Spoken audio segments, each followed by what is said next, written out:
இந்த இனிய விழாவிலே பங்கேற்பதற்கு ஒரு வாய்ப்பை அளித்த என்னுடைய அன்பு சகோதரர் தங்கர் பச்சான் அவர்களுக்கு முதல்ல என்னுடைய நன்றியை தெரிவித்துக் கொள்கிறேன். இந்த திரைப்படத்தை பற்றிய செய்திகளை உலகம் முழுவதும் எடுத்து செல்ல இருக்கின்ற ஊடக நண்பர்களுக்கு என்னுடைய இனிய மாலை வணக்கம். மேடையில் நிறைய பேர் இருக்காங்க. இதில் பல பேர் மிகச்சிறப்பாக பேசக்கூடியவர்கள். இவங்க எல்லாருடைய பேரையும் நான் சொன்னால் அதுக்கே டைம் கம்மியாகிடும். அதனால் மேடையில் இருக்கின்ற அனைவருக்கும் என்னுடைய இதயபூர்வமான வணக்கங்களை தெரிவித்துக் கொள்கிறேன். வணக்கம். பொதுவாக இந்த டீசர்லாம் பார்த்துருப்பீங்க, பாடலை பார்த்தீங்க. பார்க்கும்போது ஒரு பானை சோறுக்கு ஒரு சோறு பதம் எந்த அளவுக்கு சிறப்பாக இருக்கு அப்படின்றத நீங்கள் தெரிஞ்சிருப்பீங்க. ஆனால் ஒரு பானையும் ருசிக்கக்கூடிய வாய்ப்பு சீமானுக்கும் எனக்கும் அன்பு நண்பர் ஸ்நேகனுக்கும் கிடைச்சது. நேற்று ஒரு புதுமுக இயக்குனர் தன்னுடைய படைப்பில் இந்த அளவுக்கு ஒரு நேர்மையான படைப்பாக தன்னுடைய படைப்பு இருக்கணும் அப்படின்னு நினைக்கிறதே மிகப்பெரிய விஷயம்.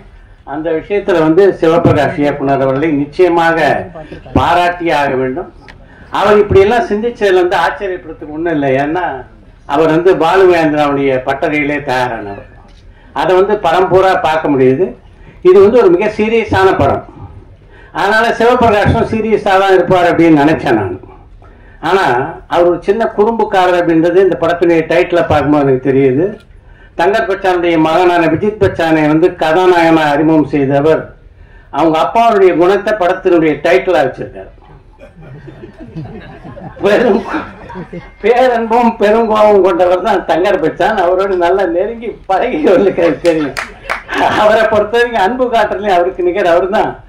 கோபம்னாலும் இதே இந்த அரங்கிலேயே கூட பல முறை அவர் வெடித்து சிதறியதெல்லாம் நீங்க பார்த்துருப்பீங்க. அந்த மாதிரி கோபத்தை காட்டக்கூடிய ஒரு மனிதர் அவர். இந்த படம் ரொம்ப ஒரு வித்தியாசமான படைப்பாக வந்திருக்கிறது.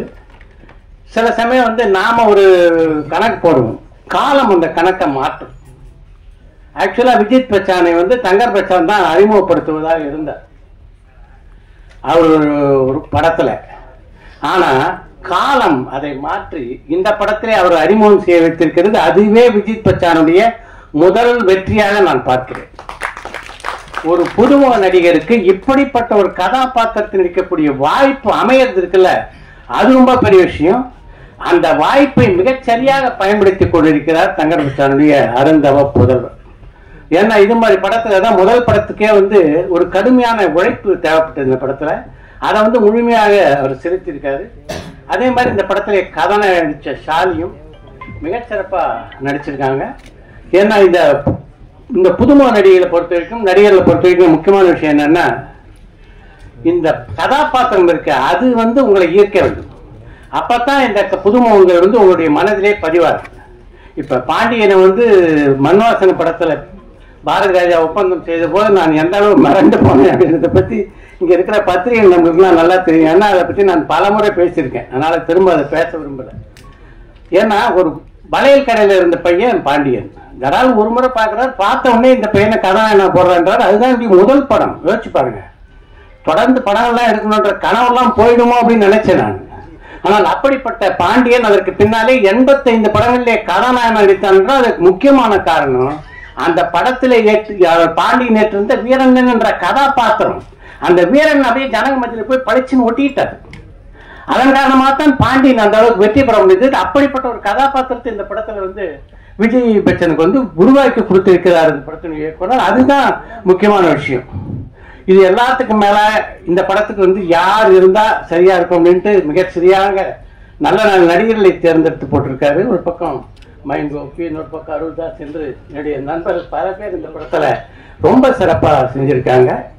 எல்லாவற்றுக்கும் மேலாக தன்னுடைய குருநாதரை போலவே இளையராஜாவை இந்த படத்துக்கு கொண்டு வந்தார் பாருங்க. அது இன்னொரு புத்திசாலித்தனமான செய்தி. அவர் இளையராஜா ஒரு படத்துக்கு எப்படி உயிரூட்டுவார் அப்படின்றத காலம் காலமாக நம்ம எல்லாரும் பார்த்துட்டு இருக்கோம். அந்த பணியை இந்த படத்தையும் செய்திருக்கிறார். நினைவான ஒரு நிறைவான படமாக வந்திருக்கு. உங்கள் அனைவருக்கும் என்னுடைய இதயபூர்வமான வாழ்த்துக்களை பதிவு செய்து விடைபெறுகிறேன். நன்றி, வணக்கம்.